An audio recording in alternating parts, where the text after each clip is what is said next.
नमस्कार मंडळी मंडळी मनोज दादा जरांगे पाटील यांच्या भेटीला दिग्गज असे सगळे नेते, जे काही ओबीसी नेता असतील, मराठा नेता असतील, हे सगळे मनोज दादा जरांगे पाटील यांची भेट घेत आहेत. आणि यापैकी आज परिणितीताई शिंदे यांनी सुद्धा मनोज दादा जरांगे पाटील यांची भेट घेतली. आणि भेट घेतली असताना जे काही व्हिडिओ असतील, जे काही न्यूज असतील, हे लक्ष्मण हाकेपर्यंत पोहोचल्या. आपले प्राध्यापक असणारे श्री सन्माननीय हाके साहेब यांनी ते व्हिडिओ पाहिले, न्यूज पाहिल्या आणि लगेच त्यांनी त्यांची प्रतिक्रिया दिली.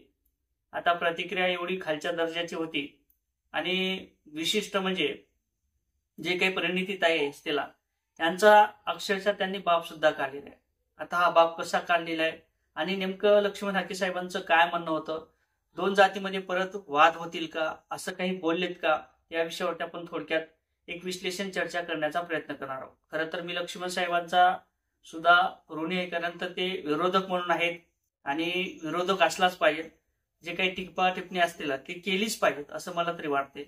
म्हणून तर मराठा समाज असेल, 18 पगड जातीतील समाज असेल, हे मनोजदादा जरांगे पाटील यांच्या पाठीमागे यामध्ये कोणत्याही प्रकारचं दुमत नसावं असं बऱ्याच लोकांचं प्रतिक्रिया आहे. आता विचार करायचा झाला तर मनोजदादा जरांगे पाटील यांनी स्वतः प्रत्येक आमदार असेल, खासदार असेल, यांना फोन करून स्वतः बोलवलेले. मग मुख्यमंत्री असतील यांना सुद्धा बोललेले आहेत. जे काही मराठा आरक्षण असेल, ओबीसीतून मिळावं याच्यासाठी जी काही मागणी असेल आणि 27 तारखेचं जे काही नियोजन असेल हे मनोजदादा जरांगे पाटील आणि मराठा समाजाच्या वतीनं करण्यात आलेले. 29 तारखेला मुंबईत धडकणार हे सुद्धा निश्चित झालेले आहे. आणि त्याच पार्श्वभूमीवरती प्रत्येक नेता असेल, मराठा नेता असेल, ओबीसी नेता असतील, 18 पगड जातीचे जे काही नेता असतील, यांना सर्वांना कॉल करून मनोजदादा जरांगे पाटील हे बोलत आहेत. कारण तर उद्या कोणत्याही समाजांना म्हणलं नाही पाहिजे की आमच्या नेत्यापर्यंत कॉल आला नाही किंवा आमच्या नेत्याला तुम्ही विचारलं नाही, असं मनोजदादा जरांगे पाटील यांचं म्हणणं आहे. आणि त्याच पार्श्वभूमीवरती प्रत्येक नेता हा मनोजदादा जरांगे पाटील यांच्या भेटीला येत आहे. त्याचपैकी आज परिणितीताई शिंदे हे मनोजदादा जरांगे पाटील यांची भेट घेतली. जे काही मनोगत असेल, ते काही त्यांचा सपोर्ट असेल, त्यांनी ते जाहीर केला.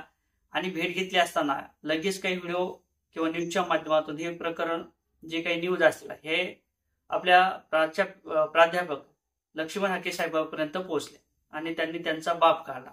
खरं तर त्यांचं म्हणणं आहे की तुमच्या बापाने सुद्धा या आरक्षणाला विरोध केला होता, ओबीसी आरक्षणाला विरोध केला होता, जी काही समिती गठीत झाली होती त्याला सुद्धा विरोध केला होता.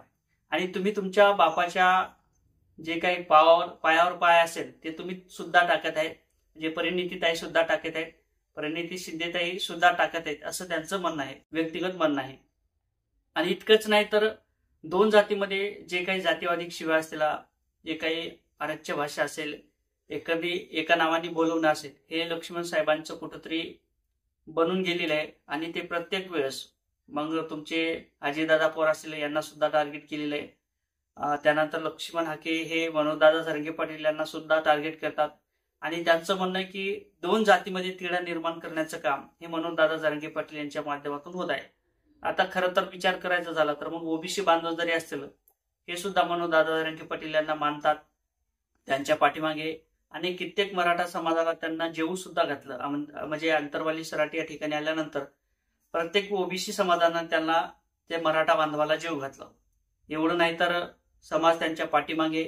परंतु ज्या पद्धतीने हाके साहेब कुठेतरी पटवून सांगण्याचा प्रयत्न करतात, त्यांचं म्हणणं आहे की लक्ष्मण हाके साहेब म्हणतात की ओबीसी चं काय आरक्षण असेल ते वाटल्या जाईल, त्याचा विभाजन केल्या जाईल, अशा पद्धतीने त्यांचं म्हणणं आहे. आणि त्यांचा ओबीसीचा सपोर्ट घेऊन किंवा ओबीसीचं म्हणणं ऐकत किंवा ओबीसीचे आम्ही नेता आहोत असं त्यांचं म्हणणं होतं. आणि तेच कुठेतरी त्याचा फायदा घेतात. म्हणजे ओबीसीचे नेता आहोत आम्ही असं त्यांचं म्हणणं आहे. खरं तर ओबीसीचे नेता तुम्ही मुळातच नसायला पाहिजेत, अशा लोकांच्या प्रतिक्रिया सुद्धा आहेत.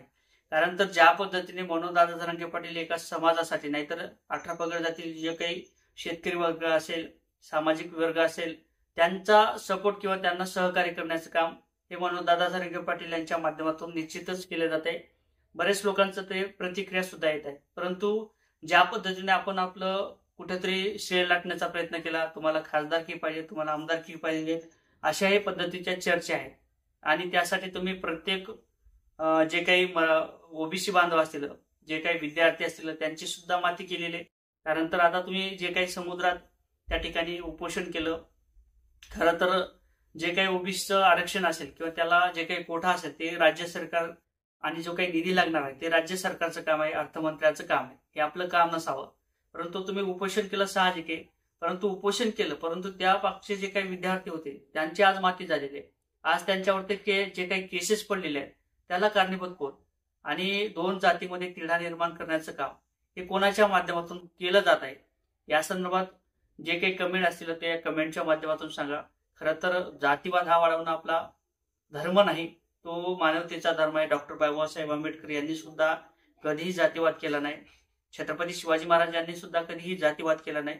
परंतु ज्या पद्धतीने आरक्षणचा लढा हा मनोजदादा जरांगे पाटील यांच्या माध्यमातून लढल्या जात आहे, मराठ्याला ओबीसीतून आरक्षण मिळावं, त्यांचं जे काही उरलेलं आरक्षण असेल ते हक्काचं आहे म्हणून ते मिळावं, यांच्यासाठी ते त्यांचा प्रयत्न असणार आहे.